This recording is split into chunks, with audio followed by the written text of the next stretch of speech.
I want to start with a question.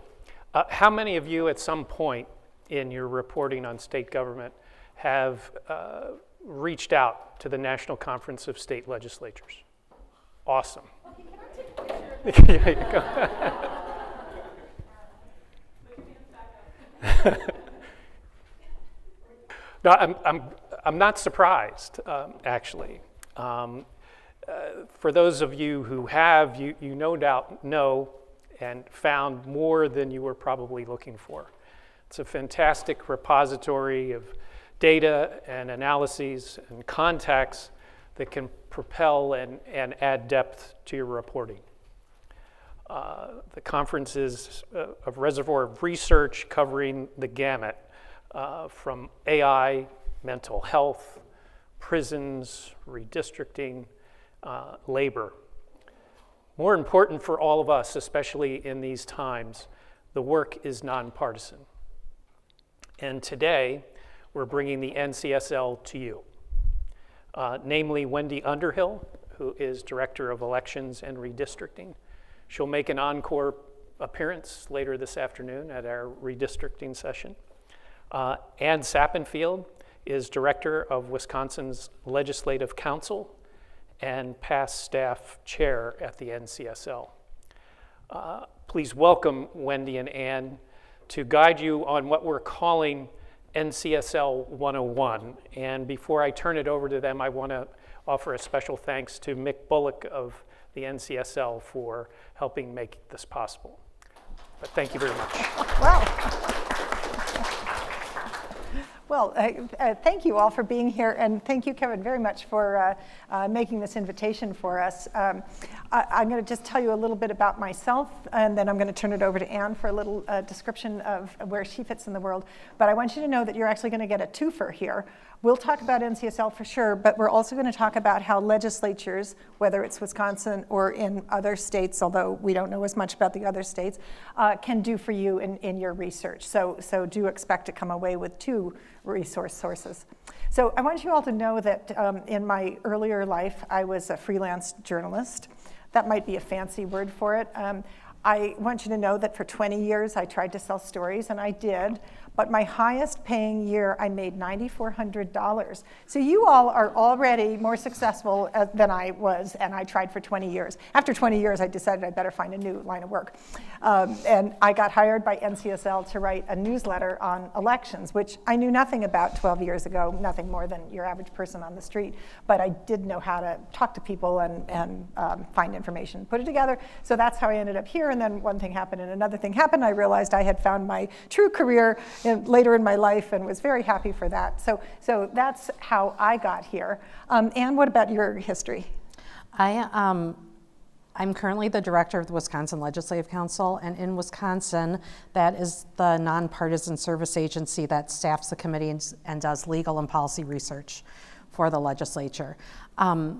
I started at the Legislative Council right out of law school in the mid-90s, and I worked on child welfare law and criminal justice and K-12 education, et cetera, et cetera. And then I had the opportunity to go to our Legislative Audit Bureau to be their general counsel for a few years, and then came back to the Legislative Council as the director. So it's been a career with some changes, so that's been great. And for NCSL, I got involved in NCSL probably in the mid-2000s. I was involved in one of their standing committees on human resources since I worked in child welfare. And then just kept going and kept learning more and more. And I ended up being the staff chair, which is one of the 3 legislative staff officers of NCSL. NCSL has an executive committee, which is the governing board, and then there are 4 legislative officers and 3 legislative staff officers. And Ann was very modest about that. If you think of the most important state legislative staff person in the nation, you're looking at that person. Thank you. Okay, it's true that a month ago she became the past Yes. chair, but we're talking top of the heap here. Thank you. Let's see, and I met Ann when I'd been on board for just a couple of years. I was given an assignment, which was Wisconsin. So what does it mean to have an assignment? It means that you go once a year or sometimes a little bit more than that. You meet the leaders, you meet the directors of the staff agencies, you schmooze with whoever is interested in schmoozing with you. You kind of keep your ear to the ground to see what the politics is of that state in terms of our services. And I knew nothing actually about how legislatures work. So Ann met me for breakfast and she said, okay, well, the real 101 here. Yes. so I really appreciated that. So I am thrilled that you all are interested in doing state politics or state policy. There was a phase where coverage for state stuff seemed to be on the downslope, and now I think it might be ticking back up. And there's another way that I see that states are becoming more in the forefront, and that's partly that Congress is gridlocked and is okay, I see some nodding heads. I don't have to say anything more about what's going on with Congress. But so what we're seeing is that states are the place where you go if you want to try out something new. We can be more responsive quicker than the federal government can. On these forever chemicals, for instance, that's kind of a hot new topic, and legislatures are looking at it, and certainly AI. There's now bills, and so bills are actually passing on these things where Congress can't get a foothold on it yet. And we know that we're of more interest than we used to be because our foundation, which helps to support us, has more members than it used to. And we can see that the amount of money that people are spending to get elected to the legislature is increasing by a fair amount. It used to be, $500 and a few Saturdays in the fall, and you could get yourself a legislative seat. Depends on where you are, whether that's still true or not, but mostly that's not so true anymore. And then finally, because we're getting more questions from the press. So I think states as a whole is the right place for everybody to be focused right now. So thank you for doing that work. And you were going to talk a little bit about how NCSL is structured. Sure. So NCSL's mission is to support the work of legislatures throughout the states and the territories. And it's supporting both the work of legislators and the legislative institution and legislative staff, which is big for me. Mm-hmm. It's done through meetings, through connecting people with each other and with experts. Mm-hmm. So sometimes when you call, you'll get, why don't you call so-and-so in this state who tried it? Or why don't you, there's this expert who we've been working with at a university who could help you with this. NCSL is bipartisan, so that means it serves both parties and forwards both parties' goals. However, the staff is nonpartisan, so the staff works equally with all legislators. And it's interesting when you go to an NCSL meeting because no one has a D or R on their name tag, so it's kind of cool to be the law legislators and not know which party they are. Eventually, sometimes you do know, of course, but you don't know immediately. I don't know, you've probably used NCSL's website. It has an enormous amount of information, so much that it might make sense to search it as much as anything else. But it has currently has approximately 2,000 web pages and an average of 1.3 million monthly views, so it's obviously well treaded. There's extensive research on 10 policy issue areas. There's a leader center, there's information for legislative staff, there's a legislative training institute, there's international work that's done through NCSL. There is a quad caucus and a legislative network for women. And then there are always newspaper articles and just sort of what's going on in the states or kind of some commentary on what the hot issues are right now. The intended audience is, of course, legislators and legislative staff. So when we use NCSL, it's often when we need information on other states, because that's very hard, if any of you have tried to do that, to read other state statutes and use other states' websites. For me, it's just tedious, right? If you have to do like 20 states, and it's just my least favorite assignment, obviously. So thank goodness for NCSL, because they already have things compiled. During the during the pandemic, when the COVID relief money was coming, they were the really main resource for for states to know how that money could be spent. And we were able to call them when we got sort of tricky questions about, can we use the COVID money for this? And they had connections in the federal government that allowed us to answer those questions for the legislature. So that was incredibly helpful. Some things, right now our speaker has created a task force on human trafficking, and they have a website that's gathered other state statutes on human trafficking, which is very, very helpful because, like I said, it would take us an enormous amount of time to put that together. So to have someone else do that and organize it in a way that's manageable is incredibly helpful. And then, as you know, even though the focus is legislators and staff, the NCSL also works with the media, and we, as members, especially as officers, we see that play out. We get an email most days that talks about different times that NCSL has assisted in a story. So we're very aware of how much you work with NCSL in that sense. Well, I really appreciate that. And is that the early bird news? Is that what you get? Yes. It has Yes. the stories. I always open up the early bird news with all the stories, and my first thing is there anything about elections or redistricting there? And then if there is, I kind of gulp, and then I read it, and I hope that it's right. Yes, that's true for all of us with our work. I do know when I get a call from my executive director that something might not have gone the way I wanted it to. So I wanted to share with you some stuff that Mick Bullock, who Kevin referenced, offered, and then I'll tell you about my own experience as being on the other side of that phone call from you all. So as Kevin said, Mick is fantastic. So if your first stop is press-room at ncsl.org, you're going to get Mick, and he is Johnny on the spot. He's always right there. He says he gets between 30 and 50 media calls a day. That sounds rather astounding to me. Some of them he is able to respond to directly by saying, here's our website on it. But that's not always the case. If it's not obvious what page to send to somebody, he will email us and we'll say, try this or that. Or he'll say, you want to talk to the reporter. So he's often our go-between. Now, it is fair to say that you all can find me without going through him if you want to, and I will answer your questions. And we don't have that tight control that so many institutions do, where only the media experts talk to the press. We are permitted to do that as plain old policy wonks, and most of the time that's a good thing from your point of view. You want to talk to our kind of folk, I'm pretty sure, and most of the time it's good from our point of view too, because it speeds things up if you don't have to run everything back and forth through Mick. So you will reach us directly, either just you could Google whatever the topic is, and you'll probably find the staff person, or you can go through Mick, and I'm just telling you, he's very responsive at getting the notes out to us. Then he wanted me to tell you that it's easier if you are more precise with your question.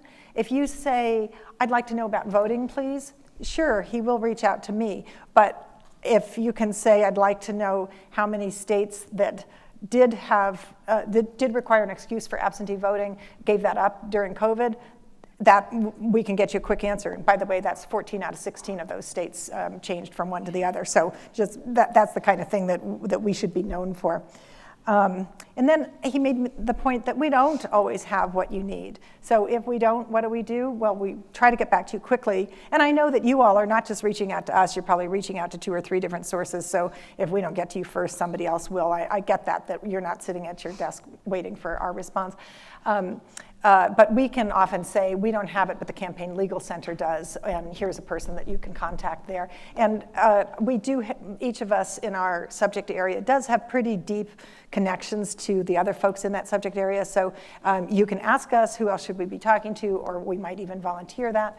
And maybe even more important than that, we could put you in touch with legislators who, you're reporting in South Dakota, we can give you somebody from Texas, ran the same bill. We will we'll probably call that legislator first and say, can we give your name to the press? But guys, state legislators are way more interested in talking to you than Congress members are, and they'll talk to you directly. They won't be scripted. They won't have talking points. So putting their voices into the story can help. And we can almost always give you pairs, or we'll even give you 2 on the left and 2 on the right, and whoever you reach first. So do allow us to help you put a little color into the story as well as the facts. I don't think we mentioned that we have databases. I think we have 45 databases of bills that are active right now. And mine is on elections policy, and we have one on campaign finance, and we used to have one on ethics. It's going to be brought back live. But if you're talking health, I think the health program probably has 6 or 8 of them. So you can go look at those resources that we've got too and do your own digging through those databases. Or you can go through Mick and come to us, and we will do that digging for you. It might be easier for us to find what you're looking for than for you to find it on your own. Either way, just know it's out there. Let's see, Nick, what else did you want me to say?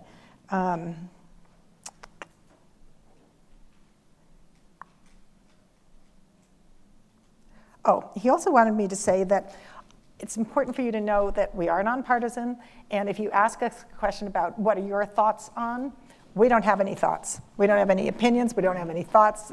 We might have information, but it's better if you don't even press that, but hopefully we're all well prepared to say that's not something I can comment on. And then again, we can help you find the folks who might be like that. And then the other thing is that, of course, we do not have everything. We like to pretend we do, but we don't. And if we don't have it, we'll, as I say, suggest some other folks who might. Or sometimes you're asking something that's very specific and nobody knows it, and we might say, call the Secretary of State on that. So we might not have it.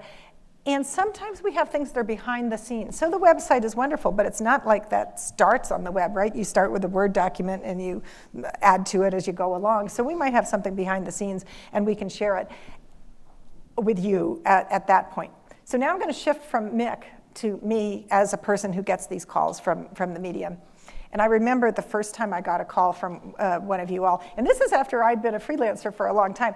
I was so panicked, and I wrote my talking notes, and I stood in the bathroom and I said them out loud, and it was just like I was sweating bullets. One time I made another colleague who was on the communications team come in with me when I was going to be recorded by radio.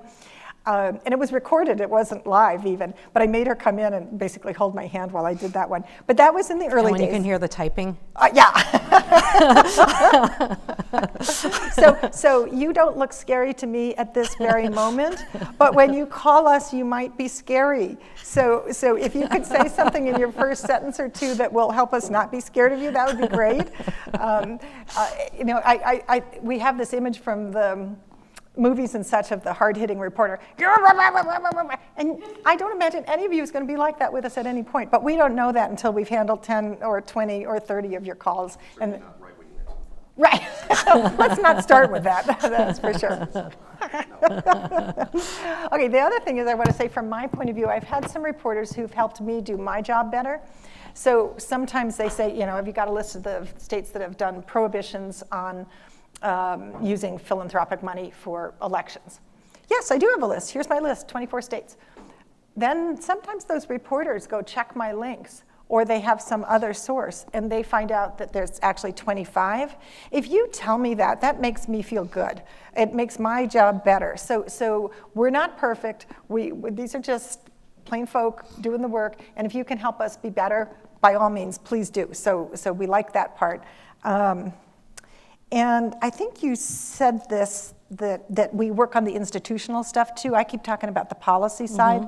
But if you're interested in HR or security or how committee structures work or what's the path a bill takes, we can help you with that, and we can put what's going on in your state in comparison to other states. So there's things called crossover dates, and we could tell you about that. And I'm thinking, I know, we get a lot of press calls about how much do legislators make.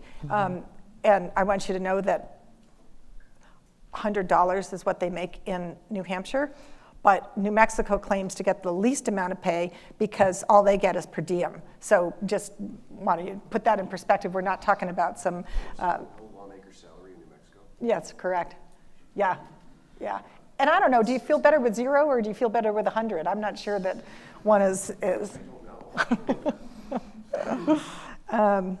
And so I think that's what I had on the final word from Mick, and that's that our name and our brand and our reputation are all that we have. So if we sometimes might seem careful to you in a time when you don't think we need to be careful, it's because we get that message. So bear with us. And we don't do too much of the off and on record. You can negotiate that in an individual way with folks, but Mick prefers that we just stay on the record. But he's not on our phone calls. I don't mean to suggest he's in the background thinking about that. And then here's another example. One time I sent a response to a reporter in an email. He took my entire email and he posted it and linked to it in his story. And I guess that's legal. Is that ethical? Do you all think that's a fine thing to do? Yes, no? I saw it maybe over there. It felt weird to me. I called him up and he said, well, I have the right to do that. And I went, okay, well, there we go. So that was a message to me that if I put something in an email to a reporter, I should make sure I've got it right. I don't know that I really follow that. I'm going to put in all of the fluff of, it was lovely to talk to you and hope the story works out. I'm going to throw all that stuff in my emails anyway. And then the other time, this wasn't that long ago, I was on a call for reporters about redistricting, and I said something about, well, it wasn't Wisconsin.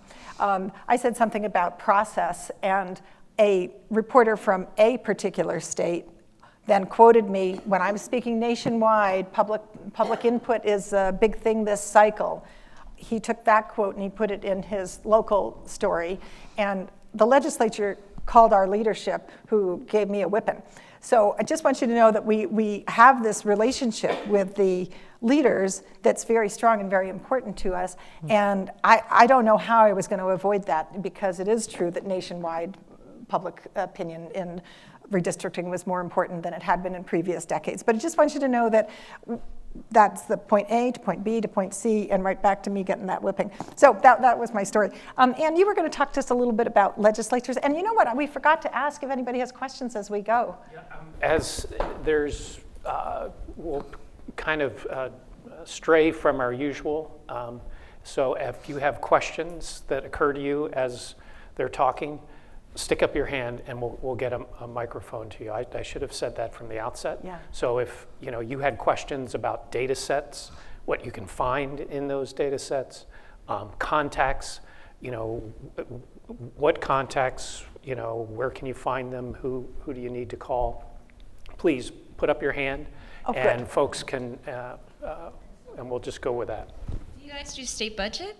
Absolutely. We have a very strong team on the fiscal side, and they put out, I think it's every 6 months, a report that's like the future, and they'll say, I remember when I came on board in 2010, we were all in a recession, more or less. The only state that wasn't in a recession was North Dakota, and that was their headline on that. So they can give you something, they do a survey every 6 months or so it's always pretty current, and they have deep, deep, deep connections with the fiscal people, because I would say you've got the legislative leaders, and then the very next most important person is the chair of the finance committee. Right. So that matters a huge amount. Thanks. That's a great question. I'm sorry I didn't mention it.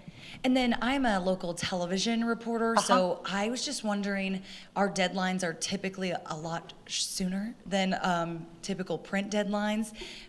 I was curious about how quickly you guys feel that you can respond. I typically get between 3 to 4 hours.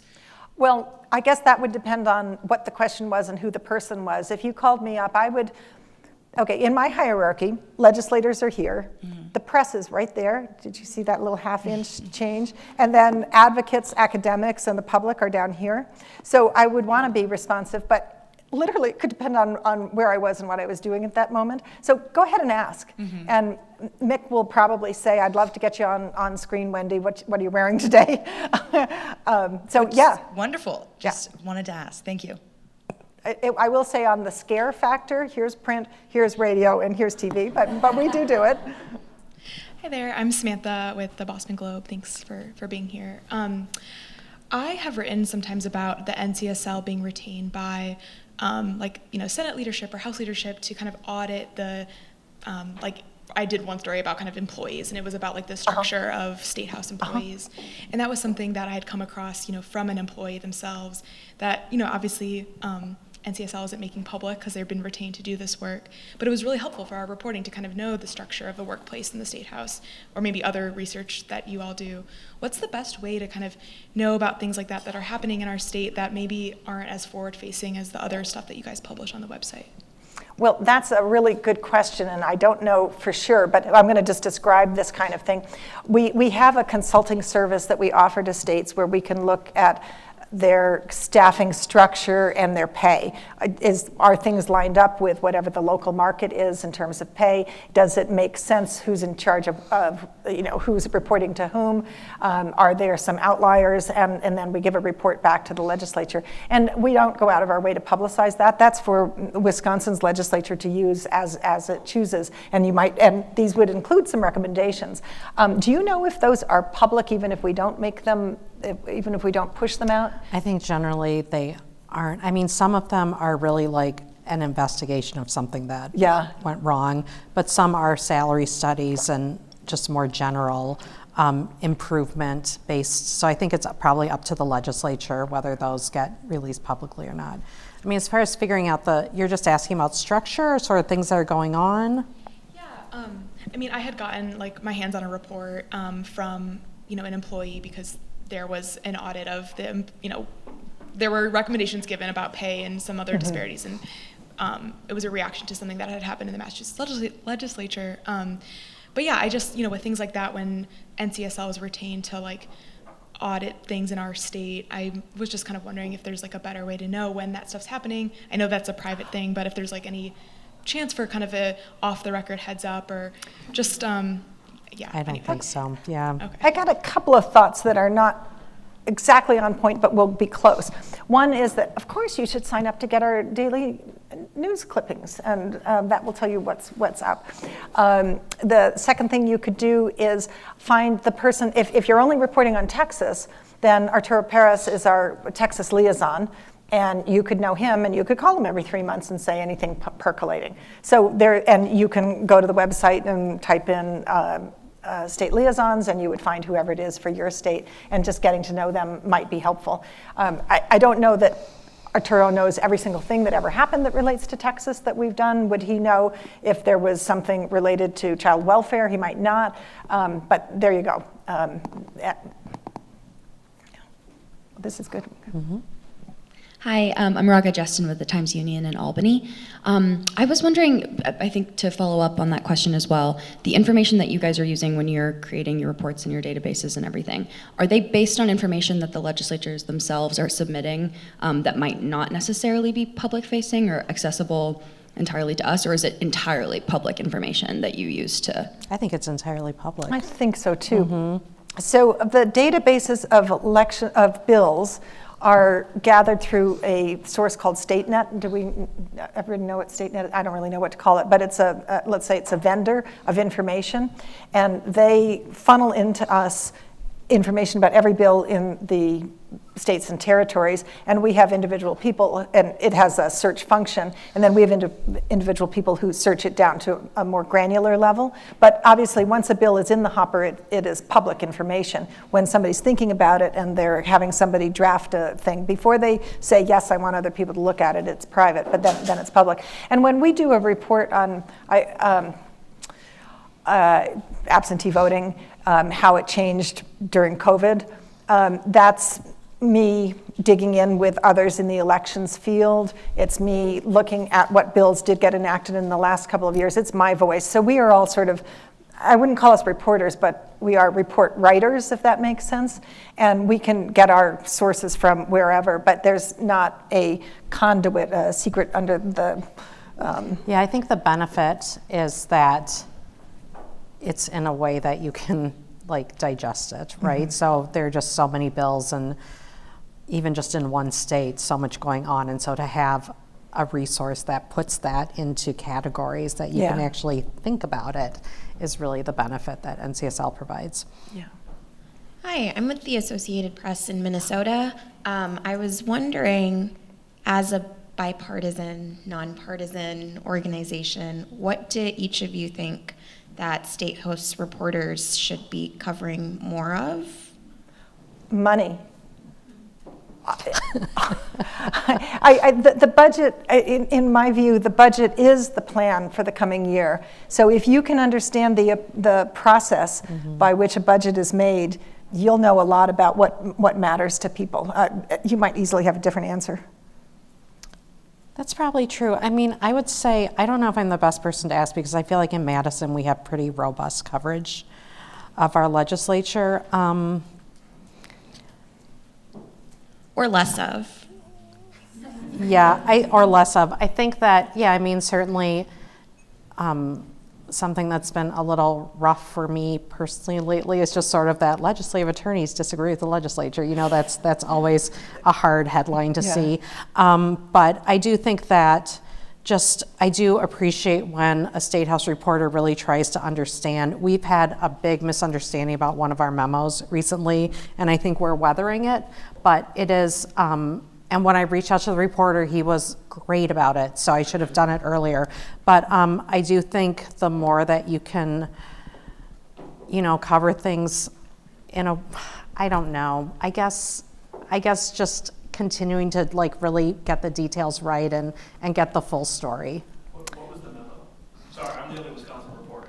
Oh, the memo was, it was about how many votes it takes to nominate the Wisconsin Elections Commission Administrator. The misunderstanding was that our memo said that under the statute, it takes 4 votes. It's a 6-person commission, takes a majority vote to nominate an administrator, and then we stopped there, and the Attorney General said it takes 4 votes, and therefore the Senate cannot act on this. And we didn't go there, and so our 2 opinions got conflated. And so then there was the story that legislative attorneys feel like this is improperly before the Senate, and we had not made that analysis. I want to give another response to your question, Tricia, and that is that if the national headlines are about transgender medical care, you can certainly play off of that because it's on your readers' minds, and how can you not go to where they might like to go? Also, that's only one small thing that's happening in the legislature. So if you can, in your own mind, think, I'm on the path that my fellow reporters are on the rest of the country, and acknowledge that, great, that's fine, but you might want to be on a different path. And there's constantly stuff being done that's on healthcare and education and criminal justice and transportation that really does have an impact on the person who lives out in that community. So I would offer to at least consider before you go down the inflammatory or the shiny new object idea. And then I brought with me a quote from one of your colleagues. Do you know Christina Almeida? Okay, she's with the AP. I asked her in advance what we should talk about here, and she said, "You can talk about the information environment and how critical it is for the public to be armed with facts and that NCSL can deliver those quickly," which is pretty much what you said when we started, but I just wanted you to know that. Can I ask one follow-up question? Do you feel like culture war issues this year have been over-reported or under-reported or just the right level of reported? I don't know what such as trans rights, Yeah. abortion, Those those things things- that people love to read about and we love to write about. I don't know how to answer that because your very question they love to read about is maybe the answer that you need to have. But I sometimes wonder if it's, are we building outrage as opposed to looking at the places where there's common ground, when a budget does have to be voted on by more than a majority in some states to pass. So I don't know, other people's opinions, you all might have a different opinion. Kevin, how about you? Is there too much reporting on those kinds of hot button issues? No, I think we heard earlier in the session from Greg Borowski at the Milwaukee Journal-Sentinel, who sort of offered, not a warning, but an appeal to look beyond the shiny object, and the fact that often that news or whatever news value that draws us to that subject is only an inch deep, and when you can actually spend your time better on something that provides more context that people are not aware of. So that would be mine. So there you go. I think that's fair. I mean, abortion and trans rights are at the forefront of a lot of people's minds right now, and I think, that's where we are, and I don't know that it's wrong, but that's certainly are issues that people are really thinking about right now. But I think what you're saying about the inch, deep, there are patterns, right? There are efforts there are bills that reflect a larger philosophy, and and that's harder to report on, right? It's harder to keep track of that and to understand the context within which this legislation comes up. But certainly, oftentimes there is. And Wendy talking about covering what's going well. I mean, yes, but in Wisconsin, it's just it's very partisan right now, and that's where we are, and I think that's a fair characterization. Well, while we get it over there, I think an interesting story would be to compare Wisconsin with Minnesota. In Minnesota, they're perfectly happy to have the courts draw their maps, and in Wisconsin, that's not the case. So maybe what we could do is, if you're in any given state, if you tell us what your neighboring state is, we might be able to say, here's a way that it's similar or different. I have 2 questions, but I'll make them quick. I'm Hannah with the LA Times. The first question I have is, I often run into a roadblock with legislative open records requests, and I would just love to have a list kind of comparing our open records laws for specifically the legislature with others. I don't know if that's a resource you have or kind of one that you can help point me to. Part of what is difficult for us with open records, and you will not get a lot from us, is because our work is confidential by law. But I do, and I'm not saying we're all doing the best we can, because I know that we aren't all doing the best we can. But there are times when an open records request is really appropriate. If you need something quickly and you just have a question, and then an open records request is not the way to go. We recently had one from a reporter, and by the time we had my entire staff search their emails, it was 5 calendar days later, which probably wasn't soon enough, but people were out of town, and it just took a long time the way the request was drafted. Do you all have those laws that I can kind of? I'm pretty sure we do. How about while we keep talking, you just Google NCSL open records laws and see what you turn up. Okay, that would be in somebody else's department, but I'm pretty sure that is a public document. So we'll find out. And then the second question I have is, California loves to claim itself as the first in so many different ways, right? And we're often in competition with New York. I think a couple of years ago there was a law signed just hours after New York signed it, and it really frustrated some people. But so I ran into an issue this past year where I was writing a story about a criminal justice reform effort to eliminate involuntary servitude from our Constitution. Colorado did that. So, right, other states have done that, but then the advocates who support these bills, will say other states have done it, Tennessee has done it, and then I start calling Tennessee to see, how did you do this? It seems like Tennessee and California, very different politics. How did you do this and California hasn't? And it's not the same. It's very, very different language. And so when I'm trying to write or report a story on the different bill analyses or how the different laws compare with each other, I wonder if you all would be a resource for that. We definitely could be. I do get that question. Would this be the first time a state has done X, Y, Z? And what I'll do is I'll tell you to the best of my knowledge it is yes, or sometimes I can prove the opposite, that no, so-and-so has done it. But you're right, the definition of what that first is matters. And sometimes we have it and sometimes we don't, but by all means, ask. And I bet on the servitude one, we would have had that for you. Okay, great, thanks. Yeah. Hi, I'm Blair with the Daily Montanan. Good. I have 2 questions as well. First was just sort of, have you guys seen this session? We saw a lot of bills that cross state boundaries, essentially, coming from various interest groups, and a lot of stuff written by, national interest groups, crossing state boundaries. Have you guys seen an influx in that in recent years? I do want to say Yes. NCSL never drafts No, proposed just language. Just to be clear, we do not propose and push any language. I mean, it's been many years in coming, but yes, I mean, over my 30 years, yes, there is more of that, and it can be difficult because sometimes the language doesn't quite work, and so it's can be difficult for staff. But I think you're right. I think there is an increase in that. I think that's something that certain groups, it's a strategy certain groups are using that I don't think 15 years ago they were using.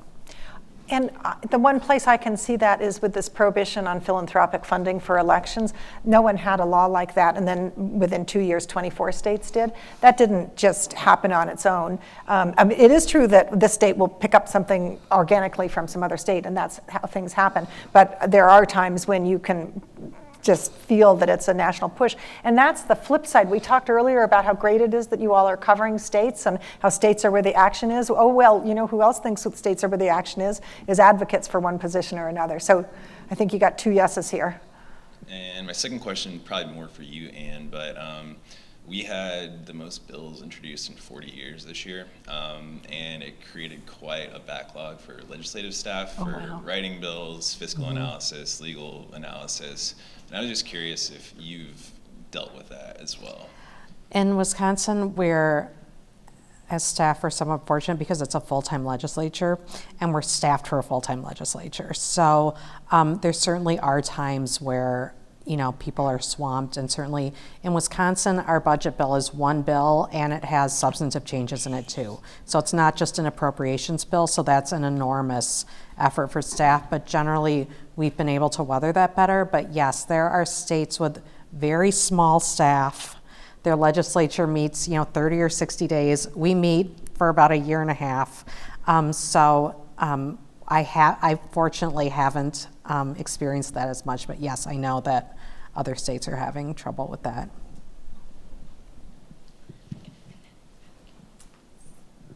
Clara Hendrickson, Detroit Free Press.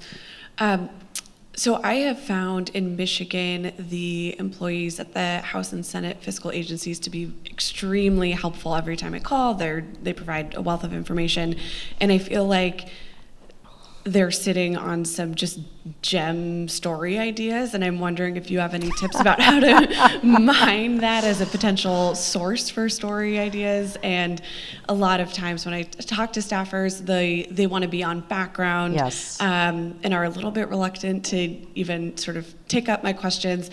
How do you all approach sort of press relations, and do you have any tips on how to sort of build sources there? It is really hard because we do mostly want to be on background, and that's because being nonpartisan and maintaining our confidentiality is how we have the reputation that we have. And it's why you can quote us in the newspaper and everyone will be like, okay, so it's, and so there is a lot of concern about just saying something that gives an impression that we believe things should be a certain way. So I would say, we're not always the easiest office to work with, but we do have press who we work with regularly, and I think they know that they can call us and be like, what is this bill? Like, I don't get this at all, and then we'll be like, oh, well, it does X, Y, and Z, and then like we're all, off to the races. But I think really respecting that there's a lot we can't say, and like I said, there's just, we're backroom people, like that's who this career attracts. And the last thing we'd want to do is start some sort of scandal or upset in our house. So that I know that's difficult for you all. Hello, I'm Sarah with VT Digger, which is a nonprofit newsroom in Vermont. I actually have a question on model legislation similar to Blair's, but I'm wondering if NCSL actually tracks model legislation, and if you'd be interested in tracking model legislation, because it would be so helpful as a reporter if you see a bill and you're like, my spidey senses are tingling. This does not seem like it was drafted by someone, and in my case, Vermont. And if there could be a crowdsourcing sort of strategy to kind of centralize that and be like, oh yeah, it was Alliance Defending Freedom or whatever. Yeah, I mean, if someone could do that, wow, that would be pretty amazing. I think, I don't know, Alex certainly has done a lot of model legislation, and they're not as transparent as NCSL. So sometimes it's frustrating because we'll know that something's model legislation from ALEC that we're working with, and it would help to sort of know the why and to figure out how to make it work in Wisconsin, and that's difficult to do. So that would be a great source, but I think that it is just trying to Google like a specific phrase that seems really distinctive and see if you can find it in other states or on other websites. Hi, I'm Sonia with Time. I had a quick question about the databases, and just curious, like, how generally up to date are they? Like, I'm thinking on topics like abortion, there's litigation like almost like every week in some states. So when we're thinking about using those resources, is that something that you you update that quarterly, or like in the middle of like messy litigation, can I expect to just like come to you and be like, okay, everything is going to be up to date, or how do you suggest like going about that process? Because so much is playing out in courts. That's a darn great question. So it's going to depend. That's always a good answer. In the specific question of abortion, we would probably say go to the Guttmacher Institute, and they would have better resources than we would. So there you go. We don't have everything. On our elections database, if it's in January and February, we are updating it every week. And as the year goes on, we're getting a little sloppier about it because the number of bills being introduced is so much lower. But and actually the technology that we have only allows it to get fresh once a week. So that's what we've got on those.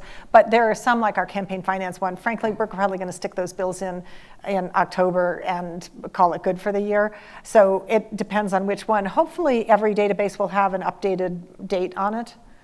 And then the other thing, we've got the databases of legislation, but that's different than court rulings. So we might, not in abortion, but if it's voter ID, we will probably have our voter ID page up to date with a note that in Montana it was passed, but is not been implemented because of something a court said. So I just want to draw that to your attention too, that there's just plain old web pages that are basically lists. There's also a new news source called Pluribus News that's state legislature focused, and I haven't looked on their website to see what all they have, but they keep track of a lot of things. Is that the same as plural, or is it different? It's different. It's Reed Wilson's. Yeah, it's pretty. This poor person's. Wait. Yes. Hi, Alex Degman, WBEZ in Chicago. Something that I've noticed, particularly in pro-labor states like Illinois, is that there is an attempt from some legislative employees to start unionizing. We've seen that in a couple of states, and Illinois staffers are having a heck of a time right now because of how they're classified under law, and the legislature, or the speaker, namely, is dragging his feet and not recognizing them like they want. So given how legislatures currently work with their staffs, and given the fact that this is probably a cat that's now out of the bag and it's not going to, probably we're going to see more attempts like this instead of fewer. How do you see this playing out over the next 10 years? And how do you think this is going to work if these employees are to unionize? So I think in Wisconsin, my office has been unclassified for its entire history. So we are at-will employees. I'm appointed by leadership from both houses, both parties, and I appoint my staff, and everyone is an at-will employee. So I don't think that we would have the option to unionize. There were other agencies that were at times unionized with the attorneys and things like that. I think that it will be interesting to see how that goes. Certainly the idea of unionizing has really picked up steam recently, and legislatures are very traditional workplaces and can be fairly hierarchical. So I don't suspect it would be an easy road to take, but I don't have any insight on other states and how that will be going forward. If I learn anything between now and 3, I'll bring that back too. Hi, I'm Haley with the USA Today Network in Ohio. I rely heavily on NCSL for election and voting laws because I cover a lot of that in Ohio. I was just curious, since 2020, have you guys had to ramp up your resources around elections more, or have you seen more inquiries about it, or has it been kind of status quo from your end? So Haley, let's have lunch together. The short answer is that when COVID, we were prepared for a presidential election. It doesn't make a huge amount of difference to us whether it's the presidential or a midterm, but every election year we get more questions, particularly from the media. And then COVID hit, as you all will remember, and all of a sudden states had to change on how they handled health and how they handled legislative process and how they were going to run their elections. So we were screaming busy trying to keep track of that in that year. And then when we got through the election, we said, oh, phew, and then you'll remember that January 6th happened, and that had a whole nother level of crisis for us to try to keep on top of, although less so, frankly, for us than the previous one, that COVID, because COVID had legislative changes. January 6th was a federal thing and not so much going on at the legislature about it. But in the year after, 2021, we had 3,200 election-related bills introduced, and the normal amount is about 2,500. So it's a significant bump up, but it's not in a whole different magnitude. And we've increased our staff a little bit and continue to expect to increase our staff, but we could do what we could do, and we worked a lot of nights and still do, I guess I'd say, because I think this might sound like I'm bragging about my portion of it, but I think there aren't competitors in the election world for straight up data in the way there might be for health data or labor data or such. So literally USA.gov pointed in 2020 and in 2022 to our resources on election stuff. Usually they'll only point to .gov stuff, but they chose us. So thank you for asking that. That makes me feel good that you are using us and that you could notice that maybe it takes some work to make that happen. But elections work, it's always like this, right? So we have staff who busiest people in the office last session might have no elections bills one session, so it definitely is something that when it spikes, it really spikes, but then it'll be quiet for quite a while. And I think like Wendy was saying, I think it really is such a niche area. So we have people in our office who have an enormous amount of expertise in our state elections laws, and then certainly our election commission has an enormous amount of expertise. But then once things happen like have been happening lately, well then everyone's dabbling in it, and so you sort of aren't the only game in town, and that makes it more challenging too, right? Because there are a lot of people who are looking at those laws for the first time ever, because you can go for years without much going on in election law. Hi, Ryan Soupy from the Idaho Statesman. Cool. I've been looking into congressional earmarks as they relate to water funding. Essentially, Congress skimming money off the top of these funds and directing them to pet projects. I was just wondering if there's a trend in states and the federal government where lawmakers maybe no longer trust agencies to spend their money, and if there's any danger to that. Does it risk kind of destabilizing how our states fund stuff? I'm not going to comment on destabilizing. But I will say that in Wisconsin, one thing that they've started to do that's new is that in the budget bill, they put money in a supplemental fund in the Joint Finance Committee, and then the agency, so in the budget, they're like, we have money for X program, but then the agency has to come back and explain exactly how they're going to spend that money in order to get the money. So it's sort of another layer of legislative oversight. So, you could argue it both ways, right? But it is different because the agency doesn't just get the funding in the budget. They have to do something else and come back to this committee of 10 people maybe and get their plan approved. And my thought is that one person's earmark is another person's pork. And so do you like it or not? I don't know, but I will point out that in the past there used to be more pork, more earmarks at the federal level. And some of that was the grease that made the process work. You can have your B research place if I can have my bridge to nowhere, that there was, that it was part of the process, and maybe people looked away because maybe the bees and the bridge weren't needed, I don't know, but just want to point out that earmarks could be good or bad, I don't know, but you're asking some good questions. Yeah, we have one more, yeah. Thanks. It's me again. So not to brag, but my outlet did a really big series pretty recently this past legislative session that we were all really proud of about state legislators' financial disclosures.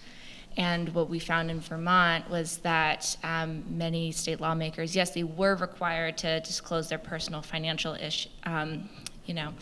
things, but they were handwritten documents. It was really, inconsistent how they filled them out. Some people just signed them and didn't actually fill them out, and we had to actually get the paper documents in order to even obtain them, and it was all kinds of screwed up, to be totally honest with you. And I'm wondering if you track this, like at a nationwide level, how lawmakers are overseen on their personal financial interests and the level at which they are cooperating or not. We'll have a 50-state chart on what is the law on disclosure for personal finances for sitting legislators. That is a way different answer than we know what the oversight is, who's doing it, are they robust, what's the paperwork look like. So a person could drill down further into that, but at this point we would be at the 30,000-foot level on these states have laws that require some disclosure. We might even say these states have laws that require some disclosure, these states don't, and stop there. But you want, out of those that do, what are the mechanisms? Yeah, there is a group called, it's followthemoney.org, Institute for, it used to be Institute for Money in State Politics, and now it's merged with somebody else, maybe with the Institute, okay. Anyway, if you do followthemoney.org, they know everything there is to know about campaign finance at the state level. Well, Can I do a really fast one? Yeah, okay. I'm sorry. Like 6 years after the Me Too movement, California installed like a separate, technically nonpartisan group of people to investigate claims. I just am really curious how you've seen state houses respond to the Me Too movement almost 6 years or whatever afterwards. I know it rocked California's capital, and other capitals have also endured those changes, so just wanted to hear about that. I think there has, even like at NCSL, there's been more sessions on writing sexual harassment policies and investigations. So that became, and I know that there was training within NCSL and like I said, at our professional development seminars for legislative staff. I think that I don't have anything really concrete, but I know that people are talking about it more.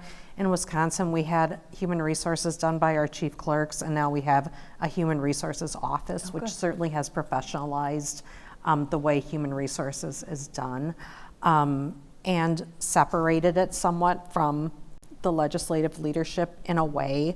But I do know that there are ethics councils in many states really working on it a lot. We have required training in Wisconsin, and I think a lot more states since Me Too have required training for legislators and for staff. So yeah, I think there is progress.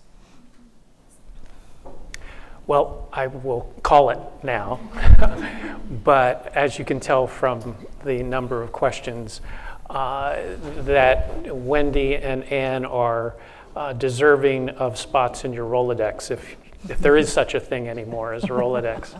But I wanted to thank them both very, very much for coming and sharing information with us and also showing ways we can use NCSL. Thanks very much. Thank you.